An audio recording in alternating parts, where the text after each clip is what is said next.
কি করছিস সব? আমাকে আটকে দিয়েছিস ভেতরে। একটা জঘন্য ছেলে তুই, জানিস তো? চল গাড়িতে উঠবি, চল। কি অবস্থা! একদম না, চলে যান এখান থেকে, চলে যান। এতক্ষণ তো মজা দেখছিলেন, এখন সাহায্য করতে এসেছেন। এই আপনি ভিডিও করছেন কেন? ভিডিও করছেন কেন আপনি? ভিডিও করার জায়গাটা দিন, ফোনটা দিন। আপনাদের লজ্জা করে না? একটা মানুষ বিপদে পড়েছে আর আপনারা ভিডিও বানিয়ে যাচ্ছেন। মনুষ্যত্ব বোধ বলে কিচ্ছু নেই। চলুন প্লিজ, চলুন। দেখে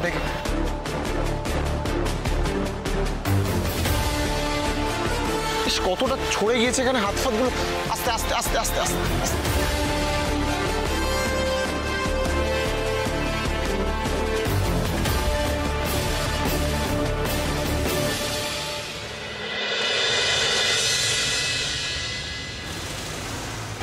দেখে খাটটার ওখানে আরে কিছু হয়নি। কিচ্ছু হয়নি, চুপ করো, তুমি চুপ করে বসো। আমি এক্ষুনি মোড়ে চেম্বার থেকে ডাক্তার কাকুরকে এইসব করতে হবে না আপনাদের, প্লিজ। এটা নিয়ে আবার একটা নিউজ হয়ে যাবে, প্লিজ। ঠিকই বলেছে, আমরা বরং আমাদের বাড়ির যে চেনা ফিজিশিয়ান আছে ওনাকে একবার দেখিয়ে নেবো। ও বরং এখানে একটু রেস্ট করুক। তোমরা কি বলছো? নিউজ হবে, এই হবে, সেই হবে, কিন্তু ওষুধ না পড়লে তোর ব্যথা বেড়ে যাবে। কিছু হবে না, আমি বলছি তো। আপনারা টেনশন করছেন অকারণে, কিছু হবে না। আচ্ছা একটা কাজ করুন তো, দেখি আমি একটু জামাটা তাহলে।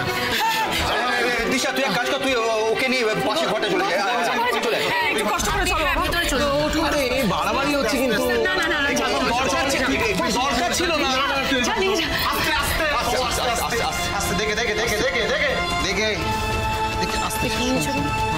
আস্তে শোনো, আস্তে।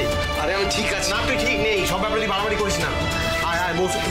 সাবধানে বস। আস্তে আস্তে দেখি জামাটা তুলছি, আস্তে আস্তে তুলছি।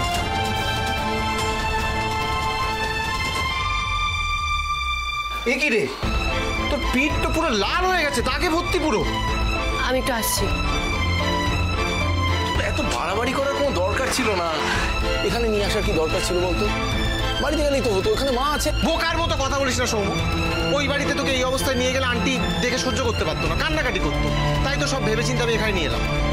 এই যে নিয়ে এসেছি, এই যে দেখুন, এই অ্যান্টিসেপটিকটা জলের মধ্যে মিশিয়ে গরম সেক দিলেই ব্যথাটা কমে যাবে। আরে বাড়াবাড়ি হচ্ছে, এইসব করতে হবে না। আমি একদম চুপ। আর একটা কথা বলবেন, আপনি রাস্তার মধ্যে মারপিট করেছেন, তারপরে এই হাল করেছেন।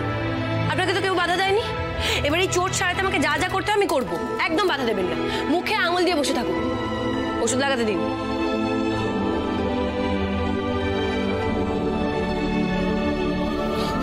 দেখো, এগুলো তোমাকে করতে হবে না, প্লিজ। রনিত করে দেবে বলছে তো, খুব পারবে, ও পারবে। আমি? হ্যাঁ, আবার কি? হ্যাঁ, আমি তো করবো। আমি বাদে আর কে করবে? আমি। আচ্ছা ঠিক আছে, ওষুধ কে লাগালো সেটা ইম্পর্টেন্ট নয়, আপনার সুস্থ হওয়াটা ইম্পর্টেন্ট। আমার ওষুধ দেওয়াতে যদি আপনার সত্যি প্রবলেম থাকে তাহলে রনীতবাবু আপনি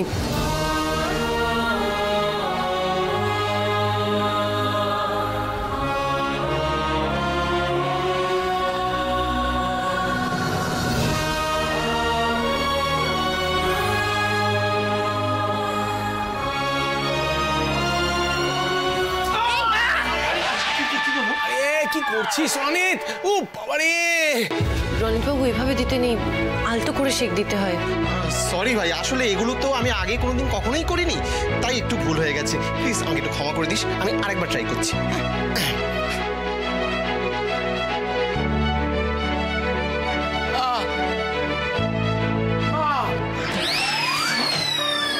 না দিশা, এটা আমার কাজ নয়, আমার দ্বারা হবে না। তুমি একটা কাজ করো, এটা তুমিই দাও না। কেন? ঠিক আছে, তুমি না পারলে আমি নিজে করে নিচ্ছি। দে আমাকে। ও আপনি কেন এরকম বাচ্চাদের মতো জেদ করছেন? জেদ আমি না, আপনি করেছেন। আপনার জন্য আজ আমার এই অবস্থা হয়েছে। সবকিছু আপনার চক্রান্ত। মানে আমি কি চক্রান্ত করেছি? হে ভগবান, আবার ঝগড়া শুরু। আচ্ছা ফাইন, আপনি ঝগড়া করবেন তো করুন। আপনি বলুন আপনার কি চাই। আমি যদি ক্ষমা চাই তাহলে আমাকে ওষুধ লাগাতে দেবেন, তাই তো?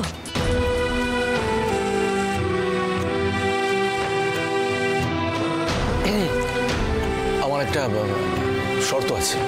কি আশ্চর্য লোক তো, চোট লেগেছে আপনার, ওষুধ দিচ্ছি আমি, কিন্তু আবার শর্ত রাখছেন। আচ্ছা কি শর্ত?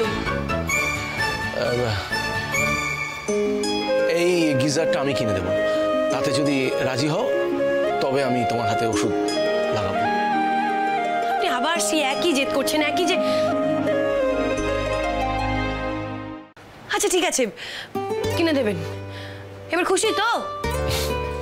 এটা আগে বললে আর আমাকে এত মার খেতে হতো না। That's it. আপনার মতো ঢ্যাটা লোক এই শাস্তি পেয়েছে, বেশ ভালোই হয়েছে। আচ্ছা আমি দুজনকে একটা কথা বলবো, তোমরা না ঝগড়াটা কন্টিনিউ করো, আমি বরং এখান থেকে যাই। আমার শরীরটা ভীষণ ভীষণ খারাপ লাগছে, ভীষণ খারাপ লাগছে। ওই দেখ,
ওষুধটা দেওয়ার পর কিন্তু অনেক বেটার আছে এখন। বারে সৌমু, বাহ বাহ, দাড়ি খুব কেটে কি লাগছে, ফ্রেশ লাগছে পুরো। যত বাজে কথা তোর। শোন, আমাদের বাড়িতে যেতে লেট হয়ে যাচ্ছে। বাড়ি ফেরার পথে ওকে ড্রপ করে দেবো স্কুলে, গুবলাইকে। তারপরে দিশাকে বাড়িতে নামিয়ে আমরা মিটিংয়ে একসাথে বেরিয়ে যাবো। দেখ অলরেডি যখন লেট হয়েই গেছে তখন আর একটু লেট হলে কোনো ক্ষতি নেই। আচ্ছা চল চল চল চল, ব্যাগটা নিয়ে নে যা।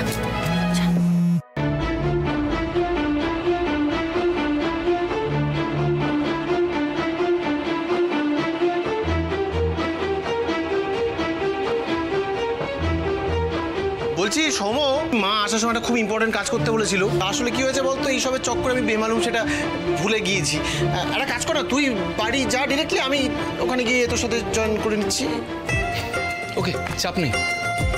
আমারও কি হলো ভয়ঙ্করী দেবী, আর তোমারও কোনো কাজ মনে পড়ে গেল নাকি? হ্যাঁ হ্যাঁ, আসলে ওই গুবলাইয়ের কয়েকটা জিনিস আনতে হতো, এবারে সেটা তো ভুলেই গেছি। আমি তো এখন যেতে পারবো না, জিনিসগুলো নিয়ে একেবারে যাবো। আমাকে বল না কি আনতে হবে, আমি এনে দিচ্ছি। না না বাবা, আমাকেই যেতে হবে। ওই স্কুলের কি কি জিনিস লাগবে আমি একটা লিস্ট বানিয়েছি, ওই লিস্ট মিলিয়ে মিলিয়ে আনতে হবে। মা, আমার তো স্কুলে যেতে লেট হয়ে যাচ্ছে। হ্যাঁ দেরি হচ্ছে না? সৌমবাবু বলছি, ওই মিটিংয়ে ঢোকার আগে ওকে একবার স্কুলে ছেড়ে দিতে পারবেন? হ্যাঁ, অ্যাবসলিউটলি। চলো গুবলাই, আমরা যাই। দাঁড়ায় গুবলাই ও বাড়িতে গিয়ে একদম লক্ষ্মী ছেলে হয়ে থাকবে, কেমন? হ্যাঁ যাও। দিদিমা, একটা কথা ছিল। হ্যাঁ বলো না। আসলে বড়বাবু আজকে চিংড়ি মাছের মালাইকারি বানাতে বলেছেন। যাও বাজার থেকে নিয়ে এসো। তো গিন্নিমা, ছোটদাদাবাবু চলে যাওয়ার পর আপনি তো বলেছিলেন যে এ বাড়িতে চিংড়ি মাছ যাতে না আনা হয় আর রান্না না হয়, কারণ ছোটদাদাবাবু চিংড়ি মাছ খেতে খুব ভালোবাসতেন। তো এতগুলো দিন এই বাড়িতে আছো, এটুকু বোঝো না যে আমার মতামতের ইচ্ছে অনিচ্ছের কোনো মূল্য এই বাড়িতে নেই? বাই, সাবধানে যেও। মা, বাবা, বলছি দেখো না বাড়ির কি জিনিস লাগবে আমি আসার সময় একেবারে নিয়ে চলে আসবো। আচ্ছা ঠিক আছে, কি কি লাগবে আমি তোকে বলে দিচ্ছি। জিপিএস তুমি এসো না, আমার সাথে একটু সাহায্য করো। হ্যাঁ চলো চলো। আমি বলছি তোকে। বলছি কোথায় যেতে হবে আমাদের? লাট্টু বললো যে ছেলেটা সিমটা তুলেছিল তার নাম কেঁচো, ও থাকে ঝোড়ো বস্তির ওখানে। আমাদের এক্ষুনি ওখানে যেতে হবে দিশা, এক্ষুনি। না রনিতবাবু, এইভাবে যাওয়া যাবে না। দেখুন, যে আমাকে ফাঁসাতে চাইছে সে খুব ভালোভাবে আমাদের চেনে। এমন রূপে যেতে হবে যাতে ওই কেঁচোর সামনে দাঁড়ালে ও কোনোভাবে আমাদের চিনতে না পারে। সকালে আমার ছেলেটাকে আমার কোল থেকে কেড়ে নিলে, নিজের জন্মদিনের দিন ছেলেটা অপঘাতে চলে গেল, তার শ্রাদ্ধ শান্তিটুকু করতে পারলাম না আমি। কত কষ্ট দেবে আমাকে, কেন দিচ্ছে এরকম কষ্ট?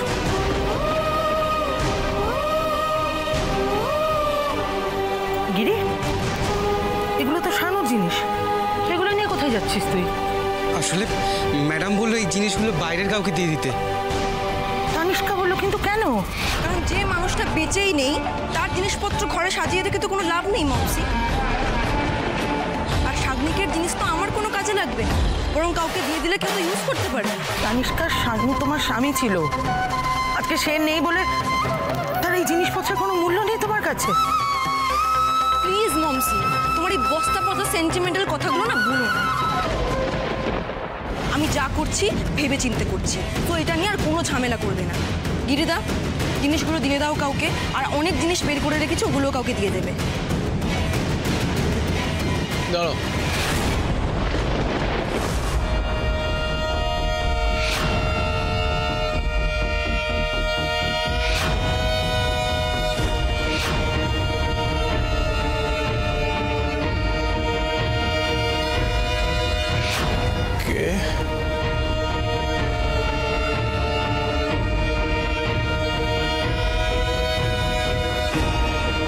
হ্যালো মিস্টার শাগনিক কর্মকার। বেচারা কোটিপতি ঘরের ছেলের কি হাল হয়েছে দেখ। কেন যে সেদিন টাকার ব্যাগটা নিয়ে আসতে গেলেন আপনি? আচ্ছা শাগনিক বাবু, এখন ভাবলে খুব আফসোস হয় তাই না? বলুন না, মন থেকে বলুন।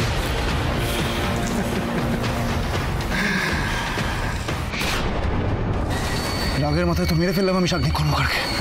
আরে স্যারকে ভাইকে আমি মেরে ফেললাম। কিছু তোকে যে ছেলেটার খবর নিতে বলেছিলাম নিয়েছিলিস?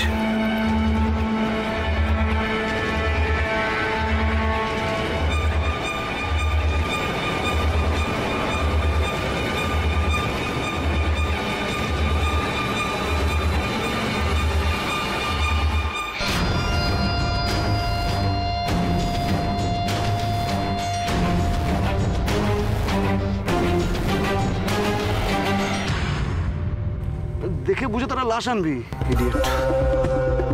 আরে শেষ মুহূর্তে যে লাস্টটা বিষয় তোমার কপাল ভালো।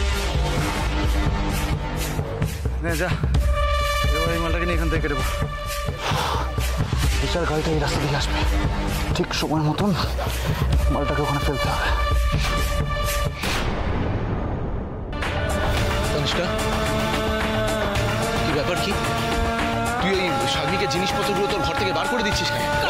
ভাই, ওই জিনিসগুলো আমার সামনে থাকলে আমার মনে পড়ে যায় শাগনিকের কথা, বারবার মনে পড়ে যায়। আমার মনে হয় শাগনিক আমাকে ছেড়ে সারা জীবনের মতো চলে গেছে, আর কোনোদিন ফিরে আসবে না। আমি আর এই কষ্ট সহ্য করতে পারছি না দা ভাই। গিরিদা, একটা কাজ করো, এই জিনিসপত্রগুলো তানিষ্কার ঘর থেকে নিয়ে গিয়ে আমার ঘরে রেখে দাও, ঠিক আছে? যাও। আর একটা কথা সবাই কান খুলে শুনে রাখো, শাগনিকের খুনি যতদিন না ধরা পড়ছে, যতদিন না আমি খুঁজে বার করতে পারছি, শাগনিকের একটা জিনিসও, নট আ সিঙ্গল থিং, এই বাড়ির বাইরে যাবে। I hope it's clear.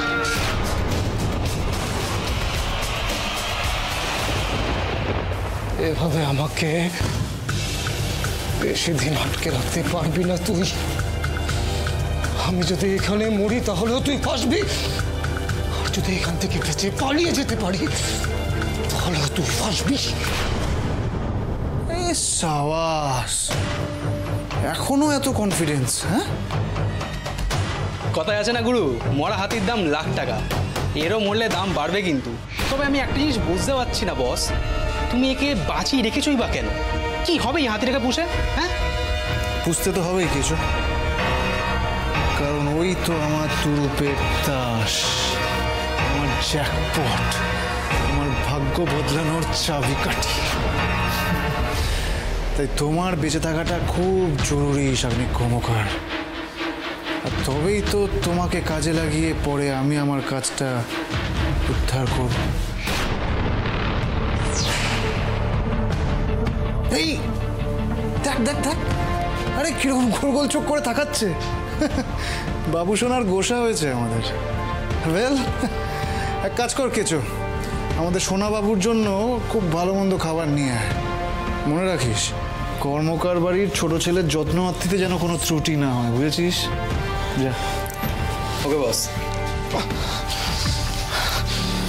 আমাকে ইউজ করে তুই নিজের কাজ হাসিল করতে পারবি না।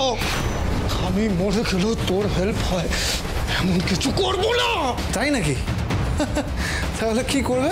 কি ভেবেছো এখানে পচে গলে মরার প্ল্যান আছে? যে নিজের পায়ে উঠে দাঁড়াতেই পারে না সে এখান থেকে তো পালাতে পারবে না আমার পুচু সোনা।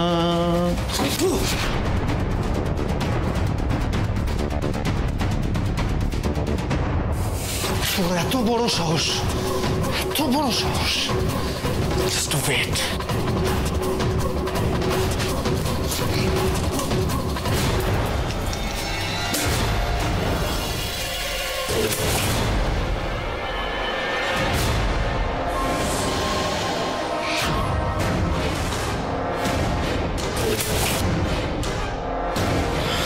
না না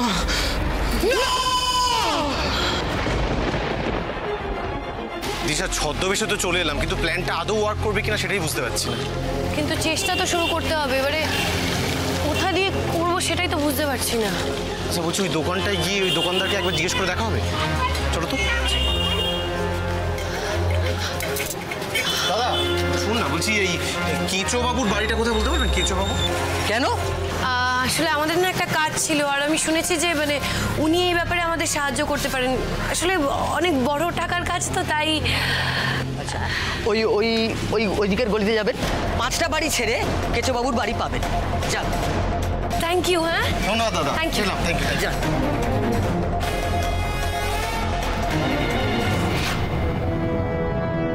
এ শাগনিক, আর একটু ডোজ দেবো নাকি? দেবো দেবো, হ্যাঁ।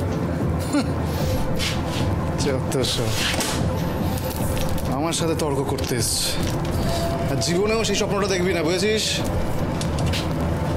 এই এই কিরে, তাকা, চোখ খোল। চোখ খোল।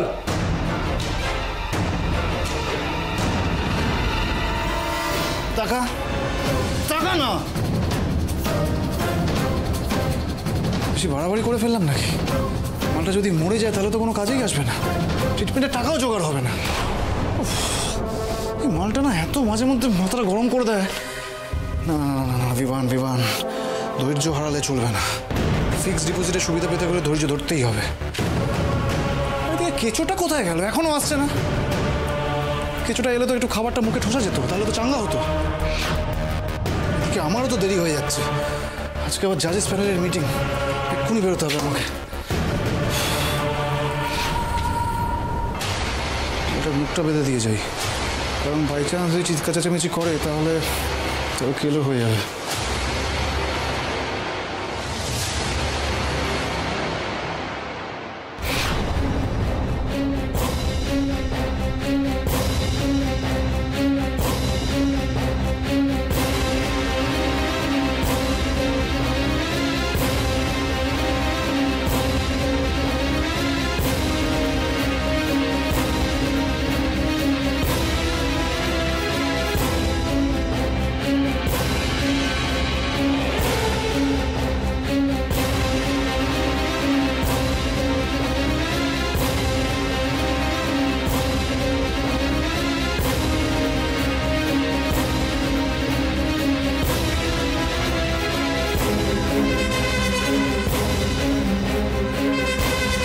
খাবার আনতে গিয়ে পুরো গায়েবই হয়ে গেল।